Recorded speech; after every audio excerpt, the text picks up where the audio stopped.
sangat sulit untuk memberikan pengertian kepada seekor laler bahwasanya sekuntum bunga jauh lebih indah daripada tong sampah. Pakai otak. Kan makanya Allah selalu bilang untuk kaum yang berpikir. Pikirkan.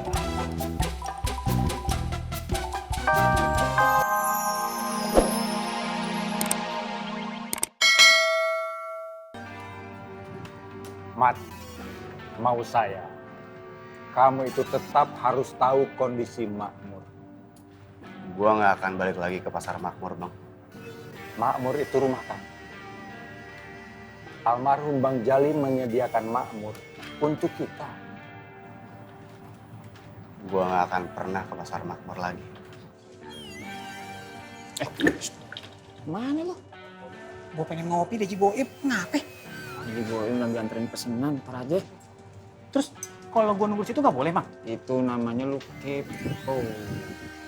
Sejak kapan sih gue kepo? Kayak mama komplek kepo. Bukan gue itu mah. Ngaco aja.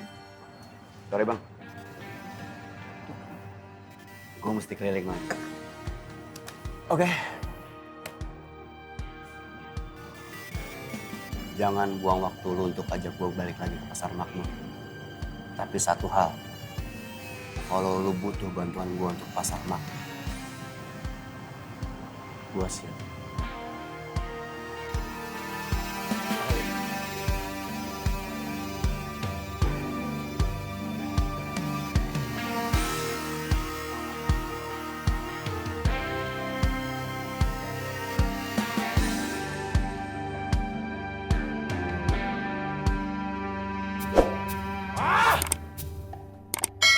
Bodoh banget tuh Bondan. Masih aja percaya dengan tobat palsunya Rohmat. Seenak diri dia aja mau nyerahin Makmur ke Rohmat. Padahal masih banyak anak-anak Makmur yang lain yang setia dan mengabdi untuk Makmur. Nggak pernah berkhianat dan membela Makmur dengan jiwa dan raga, bahkan nyawa taruhannya. Tapi Bondan tutup mata. Iya, Bondan ngapain datang ke Genjing nah? Mau untuk apa dia ke sana? Mau bujuk Rohmat. Dia kan mau Rohmat yang pegang Makmur. Iya. Brengsek! Hal betul dia nah. Masih enggak diangkat ya, Bule? Mas Apoy biasanya jam-jam segini tuh masih ada pengajian di Makmur. Kamu enggak tahu kok, Nduk. Tadi Bule lihat sendiri di pasar Genjing. Sekumpulan laki-laki yang serem-serem kemarin itu loh. Yang badannya gede-gede, besar-besar, kekar-kekar, potok-potok, mentekol-mentekol. Bule, takut aja, Nduk. Jangan-jangan Nak Apoy diserang. Di pasar Makmur, Bule. Bukan di Banten. Ayo siapa yang ngomong bojomu di Banten? Maksudnya diserang itu digeruduk massa, bukan di Serang Banten. Ayo telepon lagi. Ini Genting namanya. Genjing, Bule, bukan genting. Maksud Bule, pasar Genjing sedang dalam kondisi yang genting. Terus gimana dong, Bule? Ayo ditelepon, Dok, ditelepon. Sampai diangkat. Ayo telepon. Oke, Bule. Oke, kemarin kita membaca huruf hijaiyah sampai huruf mim. Sekarang huruf qaf. Siap? Siap? Siap. Sio mama. Kenapa itu yang kita ulang-ulang terus Kak Kebu? Supaya kau hafal. Diulang-ulang aja kagak hafal, apalagi kagak diulang. Itu diulang terus ya. Qaf, qaf. Oke, siap. 1, 2, 3. Qaf kataku, woi. Qaf kasroki, woi. Qaf domaku, woi. Qaf diku, ciluk bah. Oke. Sekarang kita coba membahas tentang kita sebagai manusia yang emang nggak pernah luput dari salah. Sejujurnya kita sebagai manusia itu lemah. Lemah, kadang kala kita tidak istiqomah, tidak konsisten. Disinilah setan iblis mengambil alih. Tahu nih lagi lemah. Gue godain terus Gue bikin nih bimbang. Gue bikin jauh dari Allah. Nah itu tuh kondisi yang biasanya terjadi sama manusia. Astagfirullahaladzim. Maaf Kakak Bu, saya pernah seperti itu. Jangankan elu, gua juga pernah begitu. Pernah gak? Iya, semua. Pernah? Semua pasti pernah. Namanya manusia. Karena manusia tempatnya lupa, tempatnya salah. Tetapi sebaik-baiknya salah tersebut bagi manusia adalah bertaubat. Pokoknya kesalahan-kesalahan itu adalah bagian dari ujian. Iblis itu ujian. Dan nanti akan ada bentuk-bentuk ujian keseharian. Wala nabluwannakum bisyai'im minal khawf wal ju'.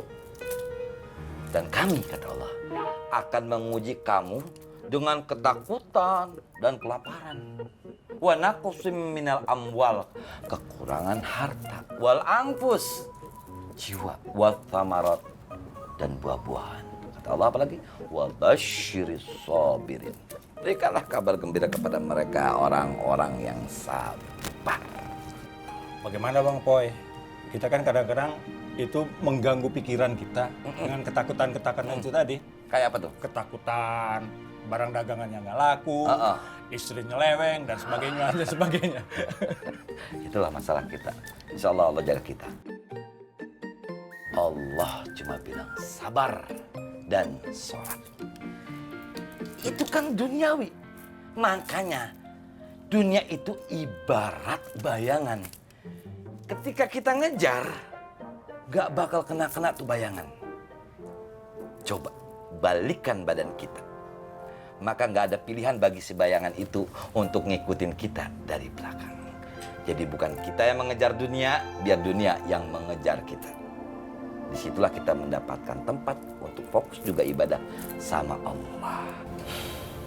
Manusia teh ternyata banyak pisannya lemahnya Kang Abu. Makanya jangan jadi kayak laler. Laler. Kenapa? Sangat sulit untuk memberikan pengertian kepada seekor laler bahwasanya sekuntum bunga jauh lebih indah daripada tong sampah. Pakai otak. Kan makanya Allah selalu bilang untuk kaum yang berpikir. Pikirkan.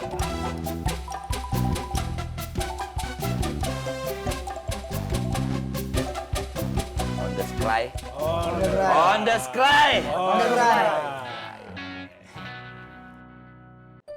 Iya nih Bu Ani, Matona nih, yang selalu berselisihan paham terus sama Wiwi. Kali ini sih omongan Wiwi Mas setuju banget dah. Bu Ani nggak boleh lari dari masalah. Begitu ya, Mak? Iya.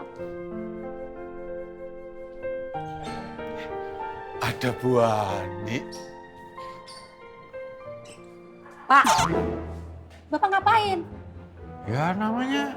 Namanya urusan perempuan, jangan nyampurin. Sudah. Tapi apa? Saya yang mau ngobrol.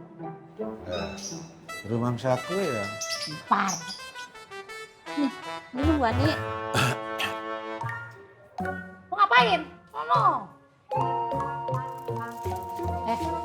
Pak, kalau nggak ke dalam, kompor bekas goreng bakwan, kotor kena minyak, bersihin. Bersihin ini. Bersihin mana? Ada aja jawabannya.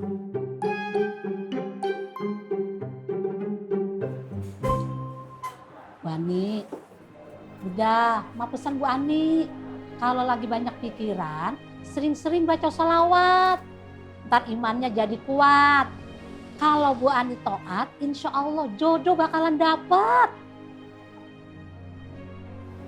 Kasih ya, Mak. Ya.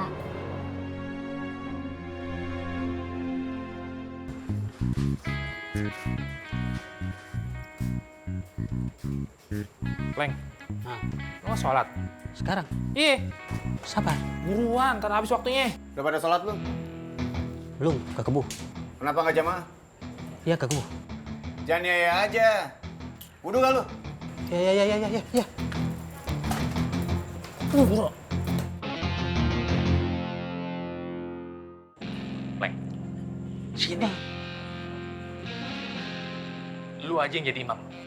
Ali saja ya imam.